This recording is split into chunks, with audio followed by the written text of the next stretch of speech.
Hi, I'm part of the 2050 Climate Group's COP26 delegation. We have had observer status for the past 2 weeks. We now want to give you a deeper understanding of our experience of the COP process. I was really proud that COP26 was held in Glasgow, which has been my home for the past 6 years. You know, it's a massive privilege to be able to actually get to go because so many young people here in Scotland, rest of the UK, rest of the world don't have that opportunity. So the past week at COP has been a fantastic experience. I'm truly humbled to be able to represent 2050 at such a global, important event.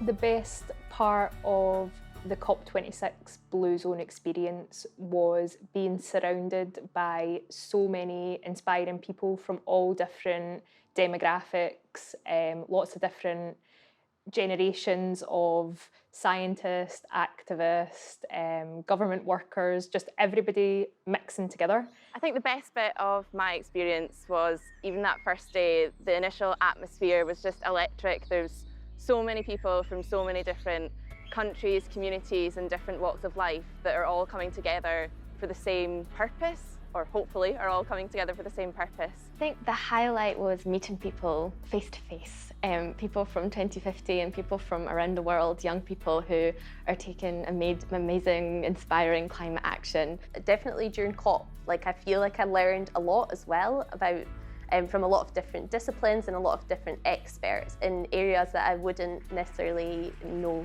things about before. I went to quite a lot of the Indigenous people's events and just hearing their perspectives just makes you realise how privileged you are, but also really makes you understand the impacts of the climate emergency and how important it is that it is resolved and strong policies are put in place for it.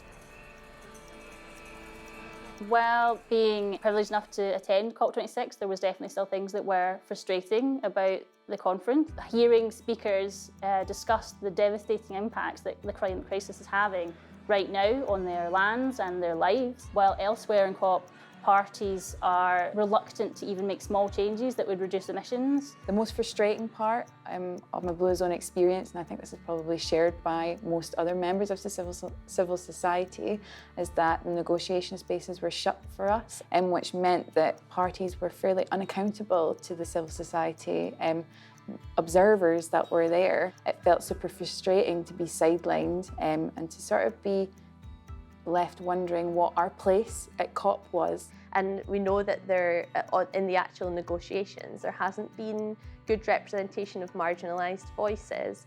So I think that that's a major frustration.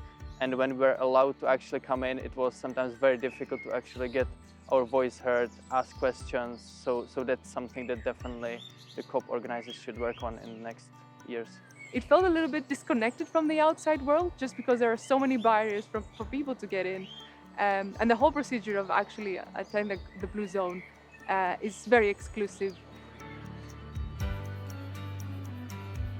Within COP, I felt like there was a lot of opportunities to amplify the youth voice within the climate movement, but unfortunately this was always coming too late to actually get organised to be part of the conversation. We were never given the opportunity. I think we sort of fought for it a bit. So we reached out to media, we asked questions in panel events, we took the initiative to talk to people, and I think that's how we got youth voice across. I think what we did do was raise the voices of young people by having conversations with other people and adding to that youth presence that was there at COP26.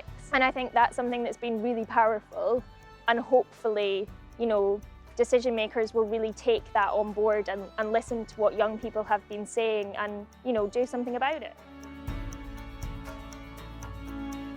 I hope that the legacy from COP26 is around the work done on loss and damage. We need more than it just being on the agenda, and hopefully action will come out of this. The other thing that I hope is just that we carry on the friendships and the connections that we've made over the past 2 weeks, and that we continue to sort of community build and create spaces where people feel empowered to make change and take action. I hope the legacy of COP26 will be to make sure that young people's voice remains strong we often refer to young people as future leaders when they should be the leaders now. And it's your time for you to lead and take action, take change, because it's the future that you want to build, it's the future that you will live in. And I hope that people use their own passions and skills to find how they can make change in the climate movement, and know that no action is wrong if it centres justice and inclusivity.